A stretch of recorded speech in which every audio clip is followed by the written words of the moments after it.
Welcome back. Here we are today for session 2 of Navigating Children's Grief During Uncertain Times.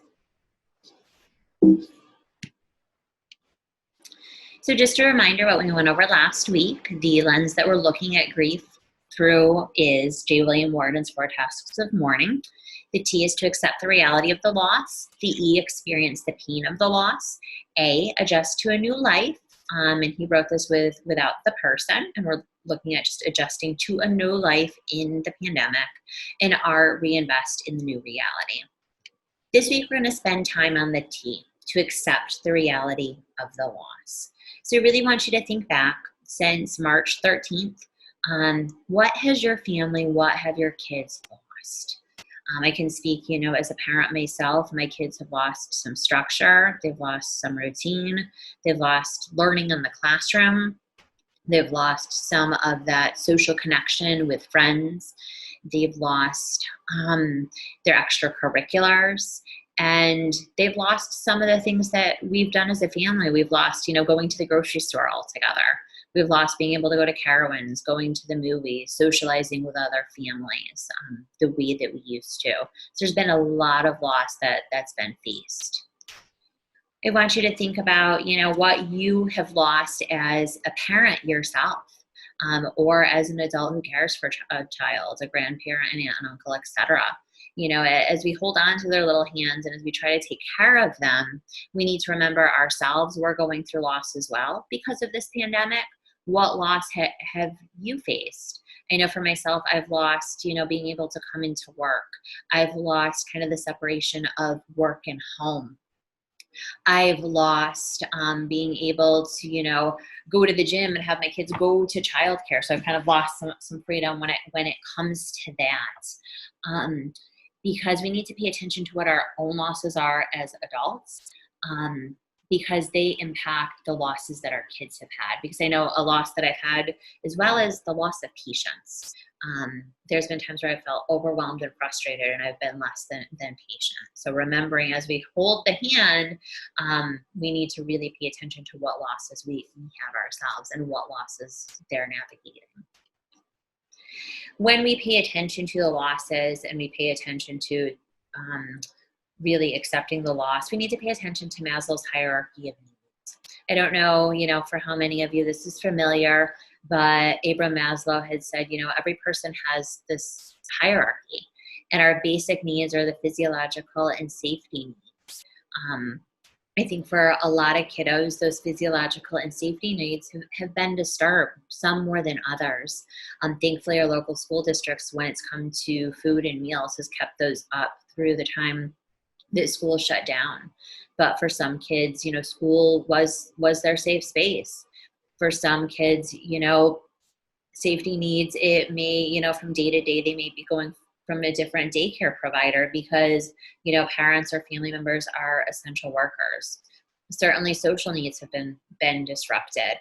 I know I always enjoyed watching my kids on their Zoom class calls, which, were a lot of showing each other their house and talking about dogs, and they're not being able to socialize with peers as they once used to. We'll get into it more next week, but we need to think about those physiological needs, the need for sleep, the need for, food, the need for shelter. We need to pay attention to the emotional needs because we may see some regression in our kids because their world, as ours, has been flipped and turned upside down. And pay attention for yourself too. With your hierarchy of needs, there was a meme on social media in the beginning of the COVID stages that said something along the lines of, if you don't come out of COVID with a new hobby, having written a book chapter, starting your own business, you did it wrong. And no, that's not true, because a lot of those things happen when you're up at self-actualization. And for most of us, the bottom 4 tiers of Maslow have been disrupted. So we're not going to necessarily get into items of self-actualization when our basic needs have been disrupted. Really, for our kiddos, it's school. What kids have in common is school, or even if you homeschool, school has been disrupted. What they're used to is disrupted. As I present this to you today, even the decision has been disrupted, because we're in that in between where schools had come out with a plan and the governor since changed the plan. So I know I started to explain to my kids what they could expect in this next coming school year, and I had to go back to them and say, wait a minute, pause button. I'm not sure what's going to happen now. And we'll talk about that more next week, but being open and honest with our kids about what's going on with school, as little as we know, but letting them know what we know when we know it. And then if something changes, involve them in that conversation as well. And we'll talk about this in coming weeks as well, but for each of these 4 tasks, really applying the acronym CHILD, which comes from the End of Life Education Consortium. Consider all of the losses your kiddo has faced, in these last 17 weeks, as well as what losses you have faced. Also consider what losses that they had previously. So what happens a lot of times with loss and grief is you experience a loss, and it can be the loss of, the school year, but then a grandparent died 2 years prior to that. When we experience a new loss, what tends to happen is any loss that we had before it tends to come back up. The grief resurfaces. Be honest. Honestly talk to your kiddos about how you're feeling. With the school conversation that I had with my kids, my 10-year-old was upset, and she was like, well, you told us that we were going to go back to school every other day. Why aren't we doing that anymore? And I had to say, honestly, that's what I thought, and that's what was going on. It was changed. I said, I'm disappointed too, but let's be patient, and let's see what's going to happen next. Involve your kids in conversations. Involve them talking about, maybe some of the losses that you faced. I know my kiddos have said, I'm frustrated. I wish Carowinds would open. I'm disappointed that, my softball season got canceled. I involve them and say, I hear you. I understand you. I'm disappointed too. I'm sad. I miss going to my office. I miss seeing some of my students.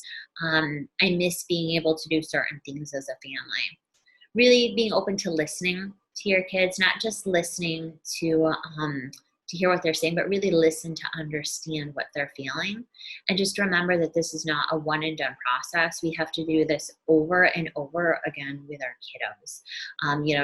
Talking about the different losses that we're facing over time, and as they continue to change as days and weeks go on. I think the most important thing to remember is that with all of the losses that many of us are going through similar losses, and for each family unit, the losses look a little bit different because of jobs, because of who lives with the family, because of family dynamics, etc. So I think as we work on that T to accept the reality of the loss, we need to really give ourselves and give others grace, and give our kiddos grace as well. I hope you come back next week. Next week, we're going to be getting into the E, the experiencing the pain of the loss. But I hope that you found today helpful, and that you will join us again next week.